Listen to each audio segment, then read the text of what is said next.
Hey there, Rivet crew. Happy Wednesday. We are doing some of our fast-paced interval work today.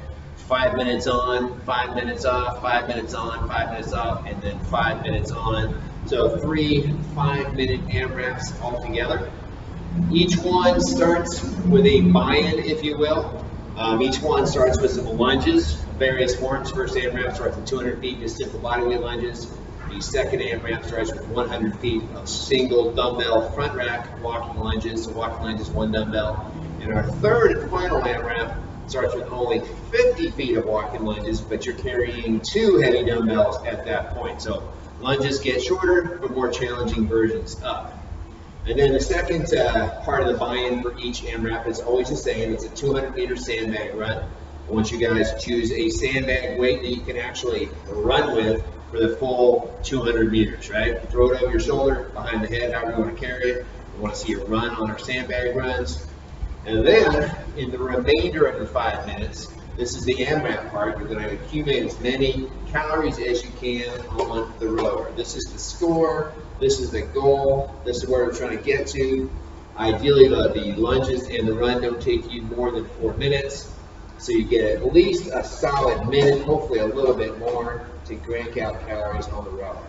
Keeping in mind, of course, that as soon as you're done with each AMRAP, you get a full 5 minutes to rest and recover and get ready for the next AMRAP. Okay, sounds good. Things to think about today. Let's focus on shins for all these movements, right? Shins. So for our lunges, ideally we're keeping a relatively vertical front shin. If this front knee travels forward just a little bit, that's fine. It runs a little bit kind of over the shoelaces. That's okay because we are moving in a forward direction. What we really don't want to do is have that toe or the knee coming really past the toe here. Try to keep that front foot planted on the floor. We're bringing that back knee down, gently tapping. Again, relatively front, vertical shin in the front, driving up through the middle of that front foot. Bring the feet together and repeat. Let me point something out here as a side note. Let's try not to take any little stutter steps in between your lunges. I was witness to this recently, and this is a little bit of a cheat, right? So we lunge, we bring the feet together, we go right into the next lunge. That's good.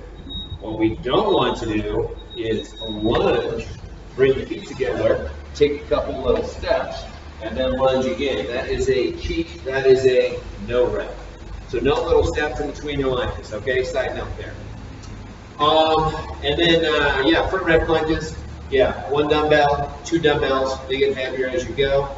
And then our sandbag run. So I talk about this a lot, about keeping the weight directly underneath the body, keeping the heels underneath the body. So when we land, we should have a relatively vertical shin. This is especially important when you have a sandbag right here. You got 50 pounds, 35 pounds, whatever it is. Ideally, we land with a soft knee and a relatively vertical shin. This should be directly underneath the sandbag.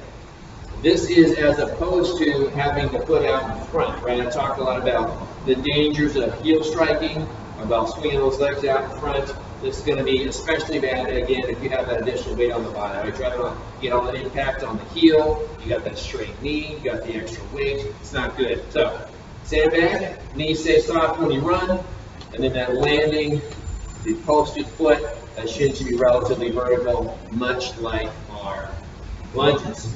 Then finally, on the rower, I'm always talking about the heels down position. Very important, no different today. The heels should really never lift when you row. And how this pertains to shins is that the catch, right? This is the catch position right here. The shin should be relatively vertical. This depends a little bit on ankle mobility. My ankles tend to be a little bit tight. As you can see, I don't have a fully vertical shin. I'd like to have it kind of a little bit more forward.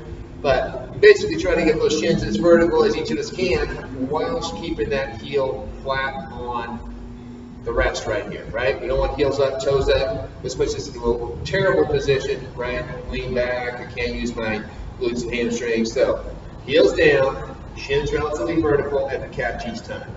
This gives us a lot more power, right? We're pushing through the middle of the foot. We're engaging the full leg and the hips, right? Bow, and then recapturing that position each time. Vertical shin, heels down, drive, drive. So again, full foot down, drive through the middle of the foot, get that whole leg engaged, boom, vertical shins.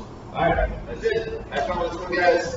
So we got 3 fast-paced, 5-minute AMRAPs. Finish Jacob on the rower, try to get as many calories as you can with a big rest in between. It's gonna be a good one. See you here.